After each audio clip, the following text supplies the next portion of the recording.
حضرت جابر بن عبداللہ رضی اللہ تعالیٰ عنہ سے روایت ہے کہ رسول اللہ صلی اللہ تعالیٰ علیہ وآلہ وسلم نے فرمایا،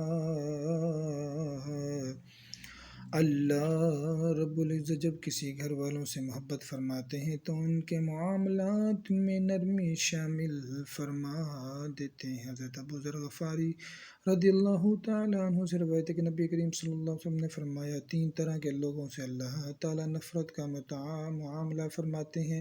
پہلا وہ شخص جو بوڑھا ہو جائے پھر بھی زنا کرے، دوسرا وہ شخص جو فقیر اور تنگ دست ہو پھر بھی تکبر کرے، اور تیسرا وہ شخص جو مالدار ہو لیکن دوسروں پر ظلم کرے۔ پہلا مبغوض تو وہ شخص ہے جو بوڑھا ہونے کے باوجود زنا کاری کا مرتکب ہو، دوسرا محبوب وہ بندہ ہے جو تنگ دست ہو پھر بھی تکبر کرے۔ قرآن و سنت میں متکبر شخص کے بارے میں بہت سخت وعید ہے۔